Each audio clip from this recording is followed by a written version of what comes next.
அனைவருக்கும் வணக்கம். இன்னைக்கு வீடியோவில் என்ன பார்க்க போகிறோம் அப்படின்னா 12 ராசிகளில் ஒவ்வொரு ராசியாக அடுத்தடுத்து என்னென்ன நிகழப்போகிறது அப்படின்னு நம்ம பார்த்துட்டு வரோம். அந்த வகையில் 12 ராசிகளில் கன்னி ராசிக்கு அடுத்து என்னென்ன பலன்கள் சொல்லப்பட்டிருக்கு, யாருக்கெல்லாம் இந்த வாரம் சுபமான பலன்கள் நடக்கும், யாருக்கெல்லாம் அசுபமான பலன்கள் இருக்குது, யாரெல்லாம் ரொம்ப கவனமாக இருக்கணும், யாருக்கு அதிர்ஷ்டமானதாக இருக்க போகுது அப்படின்னு நிறைய பயனுள்ள தகவல்களை தெரிஞ்சுக்க போகிறோம். இந்த வீடியோவை பார்த்துட்டு இருக்கக்கூடிய நீங்கள் 12 ராசியில் என்ன ராசிக்காரங்க அப்படிங்கிறத மறக்காமல் கீழே கமெண்ட் பாக்ஸில் பதிவிட்டுருங்க. அதோடு உங்களுடைய இஷ்ட தெய்வத்தினுடைய பெயரையும் பதிவிட்டுட்டு வீடியோவை ஸ்கிப் பண்ணாமல் முழுசாக பாருங்கள். நிறைய சுவாரஸ்யமான பயனுள்ள தகவல்கள் வீடியோவில் சொல்லப்பட்டிருக்கு. நீங்கள் இன்னும் நம்ம சேனலை சப்ஸ்கிரைப் பண்ணாமல் இருந்தால் சப்ஸ்கிரைப் பண்ணிக்கோங்க. கூடவே இருக்க பெல்லைக்கான மறக்காமல் கிளிக் பண்ணிடுங்க. அப்போ தான் நாங்கள் போடுற இது போன்ற பயனுள்ள வீடியோக்கள் உடனுக்குடன் உங்களுக்கு நோட்டிஃபிகேஷனாக வந்து சேரும். வாங்க வீடியோக்குள்ளே போகலாம். கன்னிராசிக்காரர்கள் அப்படின்னு பார்த்தீங்கன்னா அறிவுத்திறனை அள்ளித்தரக்கூடிய புதனை அதிபதியாக கொண்டவர்கள் அப்படின்னு சொல்லலாம். சூரியன் 1ஆம் இடத்துல இருப்பார். தொழிலில் எதிர்பார்த்த அளவு உங்களுக்கு முன்னேற்றம் கிடைக்கும் அப்படின்னு சொல்லலாம். இந்த விஷயம் நமக்கு நடக்குமா நடக்காதா அப்படின்னு நீங்கள் ரொம்ப குழப்பத்தில் இருக்கீங்க அப்படின்னா இந்த நேரத்தில் தொழில் சார்ந்த விஷயங்கள் உங்களுக்கு நல்ல ஒரு முன்னேற்றத்தை கொடுக்கும். வியாபாரத்தில் நல்ல ஒரு லாபம் காணக்கூடிய காலகட்டமாக உங்களுக்கு அமையும். அது மட்டும் இல்லாமல் கமிஷன் வியாபாரம் உங்களுக்கு சிறப்பாக நடைபெறும் என்றே சொல்லலாம். உழவுகின்ற நிலவு உற்சாகமான பலன்களை தரும் அப்படின்னே சொல்லப்படுது. செவ்வாய் 10ஆம் இடத்துல இருக்காரு. தவறான பழக்கங்களை நீங்கள் கைவிடுவது ரொம்ப நல்லதுங்க. உங்களுக்கு எதிர்ப்பாக இருக்கக்கூடிய விரோதிகளுடைய கைகள் இப்போ ஓங்கும் அப்படின்னு சொல்லலாம். தெய்வ பக்தியில் மனதை ஆட்படுத்துவது உங்களுக்கு நல்லது.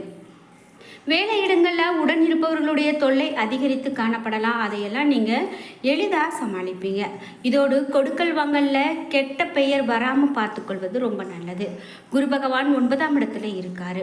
பெரியோர்கள் சந்திப்பால் அரசாங்க காரியங்களில் உங்களுக்கு அனுகூலமான பலன்கள் நடக்கும். கணவன் மனைவி உறவு கலகலப்பாக இருக்கும். சுக்கிரன் 2ஆம் இடத்துல இருக்காரு. திருமண காரியங்கள் உங்களுக்கு தள்ளி போகலாம். ஆனால் தள்ளி போனாலும் உங்களுக்கு சிறப்பானதாக நடக்கும் அப்படின்னு நம்புங்க. கணவன் மனைவி உறவு கசப்பாக இருக்கலாம். உங்களுக்கு சந்திராஷ்டம நாட்கள் அப்படின்னு பார்த்தீங்கன்னா அந்த நாளில் நீங்கள் ரொம்ப கவனமாக இருக்கணும். இதோடு மேலதிகாரிகளுடைய விரோதம் வராமல் பார்த்துக்கிறது நல்லது. அளவறிந்து செலவிடுவது இன்னமும் சிறப்பானது. வெளியூர் பயணங்களில் உடல் சோர்வு உண்டாகலாம். இருந்தாலும் நீங்கள் கவனித்து உங்கள் உடல்நிலையை கவனித்துக்கிறது ரொம்ப நல்லது. தொழிலாளர்கள் ஏருக்கு மாறாக நடக்கிறதுக்கான வாய்ப்பு இருக்குது. தொழிலில் நல்லதொரு மாற்றமும் பதவி உயர்வு சம்பள உயர்வு இவையெல்லாம் ஏற்படுறதுக்கான வாய்ப்பு உங்களுக்கு அதிகமாக இருக்குது அப்படின்னே சொல்லலாம். மேலும் குறிப்பிட்ட இந்த ராசிக்காரர்களுக்கு என்னென்ன பலன்கள் சொல்லப்படுது அப்படின்னு கேட்டிங்கன்னா சொன்ன சொல்லை காப்பாற்றி மகிழக்கூடியவர்கள் அப்படின்னதாக உங்களை சொல்லணும். தொழிலில் எதிர்பார்த்த லாபம் கிடைக்கும். கொள்கை பிடிப்போடு செயல்படுவீங்க. சுப நிகழ்ச்சிகள் புதியவர்களுடைய சந்திப்பு இவையெல்லாம் இந்த வாரத்தில் உங்களுக்கு ஏற்படுறதுக்கான வாய்ப்புகள் அதிகம் அப்படின்னே சொல்லலாம். பொருளாதாரம் அப்படின்னு பார்த்தீங்கன்னா பொருளாதார நிலைகள் திருப்திகரமானதாக இருக்கும். செவ்வாய் மற்றும் குருவினுடைய பார்வை என்று கேட்டால் ராசியில் சூரியன் புதன் கேதுவுடைய சேர்க்கை இவை எல்லாமே சிறப்பாக இருக்குது அப்படின்னு சொல்லலாம். மேலும் நிலையான நிரந்தரமான வருமானம் கண்டிப்பாக உங்களுக்கு உண்டு. நிலுவையில் இருக்கக்கூடிய வாடகை வருமானம் வந்து சேரும். வீடு மனை வாங்க முன்பணம் கொடுப்பீங்க. சகோதர சகோதரிகளுடைய ஆதரவு உங்களுக்கு கண்டிப்பாக நிம்மதியவே பெற்றுக் கொடுக்கும். சிலர் உயர்கல்விக்காக வெளிநாடு செல்லக்கூடிய திட்டம் வச்சுருக்கீங்க அப்படின்னா கூட இந்த நேரத்தில் நீங்கள் செயல்படுத்துனீங்கன்னா கண்டிப்பாக அது உங்களுக்கு சிறப்பானதாக அமையும். மேலும் விவாகரத்து வழக்கு தீர்ப்பு இவையெல்லாம் இருந்தது அப்படின்னா அவையெல்லாம் தள்ளி போகிறதுக்கான வாய்ப்பு தான் இருக்குது. கடன் சார்ந்த பிரச்சனைகள் கண்டிப்பாக குறையும். பேச்சை மூலதனமாக கொண்டவர்கள் தனக்கென்று ஒரு தனி முத்திரையை பதித்து கொள்வாங்க. அரசு உத்தியோக வாய்ப்புகள் கண்டிப்பாக உண்டு. நம்பிக்கையான தொழில் கூட்டாளிகள் கிடைப்பாங்க. கொடுத்த வாக்க சத்தியத்தை காப்பாற்றுவீங்க. நல்ல ஆன்மீக குரு கிடைக்க பெற்று ஆன்மீக வழியில் அறிவு தெளிவு கண்டிப்பாக ஏற்படும். ஆரோக்கியம் சீராகும். பள்ளி குழந்தைகளுடைய தேவை அறிந்து நீங்கள் உதவுவது உங்களுக்கு சிறப்பான பலனை பெற்றுக் கொடுக்கும் அப்படின்னே சொல்கிறாங்க. மேலும் குறிப்பிட்டு உங்களுடைய ராசியில் பார்க்கும்போது என்னென்ன பலன்கள் சொல்லப்படுது அப்படின்னு கேட்டிங்கன்னா உங்களுக்கு பிடித்த தெய்வம் அல்லது உங்களுடைய குலதெய்வம், இந்த தெய்வத்தினுடைய வழிபாட்டை நீங்கள் நேரடியாக சென்று வழிபாடு செய்யும்போது கண்டிப்பாக அது இன்னும் உங்களுக்கு நல்லதொரு பலனையே கொடுக்கும் அப்படின்னே சொல்லலாம். மேலும் நீங்கள் வெளியூர் பயணங்கள் போகிறீங்க அப்படின்னா ரொம்ப கவனமாக செல்வது நல்லது. பண வரவு அப்படின்னு கேட்டிங்கன்னா கண்டிப்பாக அது உங்களுக்கு திருப்திகரமானதாகத்தான் இருக்குன்னு சொல்லலாம். வீண் செலவுகள் எதுவும் ஏற்படாமல் பார்த்துக்கிறது நல்லது. சிலருக்கு எதிர்பாராத பண வரவுக்கு கூட சாத்தியம் உண்டுங்க. சகோதர வகையில் இருந்து வந்த கருத்து வேறுபாடுகளும் கசப்பு உணர்வுகளும் மாறி சுமூகமான உறவு ஏற்படுறதுக்கான வாய்ப்பு இருக்கும். உங்களுடைய முயற்சிக்கு வாழ்க்கையினுடைய ஆதரவோடு தேவையான உதவியும் கிடைக்கும். பயணங்களால் ஆதாயம் உண்டாகும். தந்தையினுடைய உடல் ஆரோக்கியத்தில் அதிக கவனம் செலுத்துறது ரொம்ப நல்லது.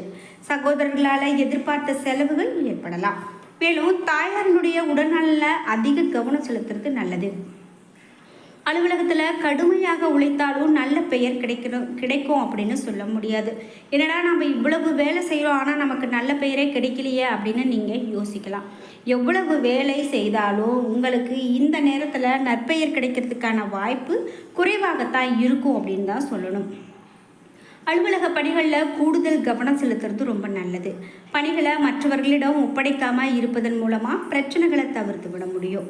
வியாபாரத்தில் லாபம் அதிகரிக்கும். பழைய கடன்கள் தீரும். பங்குதாரர்களிடம் எதிர்பார்த்த உதவி கண்டிப்பாக உங்களுக்கு கிடைக்கிறதுக்கான காலகட்டமாக இருக்குது அப்படின்னே சொல்லலாம். ஆனால் பணியாளர்களால் செலவுகள் கண்டிப்பாக உங்களுக்கு ஏற்படுறதுக்கான வாய்ப்பு உண்டு. சக வியாபாரிகள் அனுசரணையாக நடந்து கொள்வாங்க. குடும்ப நிர்வாகத்தை கவனிக்கக்கூடிய பெண்களுக்கு சற்று சிரமமான நாட்களாக இந்த நாட்கள் இருக்கலாம். அதனால் நீங்கள் பெரிதாகவும் ரொம்ப கஷ்டப்பட்டுக்க வேண்டாம். அக்கம் பக்கத்தில் இருக்கிறவங்களோட அனுசரணையாக நடந்து கொள்வது உங்களுக்கு நல்லது. வேலைக்கு செல்லக்கூடிய பெண்களாக இருக்கீங்க அப்படின்னா வழக்கமான பணிகள் மட்டுமே அதிக கவனம் செலுத்துறது நல்லது. உங்களுக்கு அதிர்ஷ்டம் தரக்கூடிய எண்கள் என்று பார்த்தீங்கன்னா 3, 7. வழிபட வேண்டிய தெய்வம் என்று பார்த்தால் அம்பிகை. அம்பிகையினுடைய பாடல்களை தினமும் காலையில் வீட்டு பூஜை அறையில் தீபம் ஏற்றி வைத்து வழிபாடு செய்யுங்க. கண்டிப்பாக உங்களுக்கு வரக்கூடியவை அனைத்தும் நன்மையாகவே இருக்கும் அப்படின்னு சொல்லலாம். குறிப்பிட்டு உங்களுடைய வாழ்க்கையில் தற்போது நடந்து கொண்டிருக்கக்கூடிய ஒவ்வொரு செயலுக்குமே ஒவ்வொரு காரியங்கள் இருக்குங்க. நீங்கள் அதை போட்டு எதையுமே பெரிதாக குழப்பிக்கொள்ளாமல் இருக்கிறது ரொம்பவே நல்லது. கண், காது, மூக்கு மற்றும் சுவாச உறுப்புகள் தொடர்பான சின்ன சின்ன பிரச்சனைகள் உங்களுக்கு வருது அப்படின்னா உடனே நீங்கள் மருத்துவர்கிட்ட போய் நீங்கள் சரி பண்ணிக்கிறது ரொம்ப நல்லது. இதை நம்ம அப்புறம் பார்த்துக்கலாம் அப்படின்னு தள்ளி போடுறதெல்லாம் வேண்டாம். ஏன் அப்படின்னா இது உங்களுக்கு சின்ன சின்ன பிரச்சனைகளை ஏற்படுறதுக்கான வாய்ப்பு அப்படின்னு சொல்லலாம். நீங்கள் எடுத்ததுமே முதல்ல கவனிச்சுக்கிறது ரொம்பவே நல்லது. புதிய தெளிவான சிந்தனைகள் மூலமாக முக்கியமான முடிவுகளை நீங்கள் எடுப்பீங்க. இலக்கை நிர்ணயம் கண்டிப்பாக செய்வீங்க. லட்சியத்தை அடைய அதிகம் உழைக்க நேரிடலாம். செய்தொழிலில் புதிய வாய்ப்புகள் கண்டிப்பாக இருக்கும். உத்தியோகத்தில் உள்ளவங்களுக்கு எதிர்பார்த்த சலுகைகள் கண்டிப்பாக இருக்கும். அரசாங்க பணிகளில் சாதகமான சூழல் உண்டாகும். திருமண முயற்சிகள் கண்டிப்பாக வெற்றியை கொடுக்கும். குரு மற்றும் ராகு கேதுக்கள் சொத்துக்கள் தொடர்பான விஷயத்தில் சிறு சிறு மன உளைச்சலை கொடுக்கலாம். அதனால் நீங்கள் பெரிதாக ஒன்றும் பயந்துக்க வேண்டாம். குறிப்பிட்டு மாணவர்கள் கல்விக்காக வெளியூருக்கு செல்லக்கூடிய வாய்ப்புகள் கூட அதிகமாக இருக்கும். கண் திருஷ்டி, போட்டி, பொறாமை போன்றவற்றால் வைத்திய செலவு உருவாகும். கடன் பிரச்சனைகளால் மன வருத்தங்கள் ஏற்படுறதுக்கான வாய்ப்பு கூட உண்டு அப்படின்னு சொல்லலாங்க. குறிப்பிட்டு பெண்களுக்கு ஆடம்பர பொருட்களுடைய சேர்க்கை அதிகரிக்கும். உறவினர்களுடைய ஒத்துழைப்போடு சுப காரியங்கள் இல்லத்தில் கண்டிப்பாக நடக்கும். அதோடு பொறுமையோடும் கவனத்தோடும் நீங்கள் இருப்பது ரொம்ப ரொம்ப நல்லது அப்படின்னு சொல்லலாம். நிலுவையில் இருக்கக்கூடிய சம்பள பாக்கிகள் அப்படின்னு பார்த்தீங்கன்னா கணிசமான தொகையை சேர்த்து கிடைக்கும் அப்படின்னு சொல்லலாம். சிலருக்கு தந்தையினுடைய வாரிசு, அரசு வேலை இவையெல்லாம் கிடைக்கிறதுக்கான வாய்ப்புகள் கூட ஏற்படலாம். மனதிற்கு பிடித்த விதத்தில் வீட்டினை மாற்றி அமைக்கக்கூடிய ஒரு நேரம் உங்களுக்கு அமையும் என்று கூட சொல்லலாங்க. வேலை பார்க்கக்கூடிய இடத்துல சிறு சிறு மனஸ்தாபங்கள் ஏற்படும். ஆனால் அது வந்த வழியாகவே மறைந்து போயிடும். அதனால் நீங்கள் எதையும் அவ்வளவு பெரிதாக எடுத்துக்க வேண்டிய அவசியம் கிடையாது. மேலும் எதிர்பாலினத்தவரிடம் எச்சரிக்கையாக பழக வேண்டியது ரொம்பவே நல்லது. சித்தர்களுடைய வழிபாட்டில் நீங்கள் அதிகமான ஆர்வம் செலுத்துவீங்க. நெய் தீபம் ஏற்றி கிருஷ்ணரை வழிபாடு செய்வது உங்களுடைய வாழ்க்கையில் மிகவும் நல்லதொரு பலனை கொடுக்கும் அப்படின்னே சொல்லலாம்.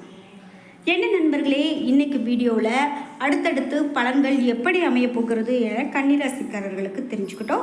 இந்த வீடியோ உங்களுக்கு பயனுள்ளதாகவும் பிடித்ததாகவும் இருந்திருக்கும். வீடியோ உங்களுக்கு பிடிச்சிருந்தா லைக் பண்ணுங்கள், ஷேர் பண்ணுங்கள், கமெண்ட் பண்ணுங்கள். நீங்கள் இன்னும் நம்ம சேனலை சப்ஸ்கிரைப் பண்ணாமல் இருந்தால் சப்ஸ்கிரைப் பண்ணிக்கோங்க. கூடவே இருக்க பெல் ஐக்கானை மறக்காமல் கிளிக் பண்ணிடுங்க. நன்றி வியூவர்ஸ்.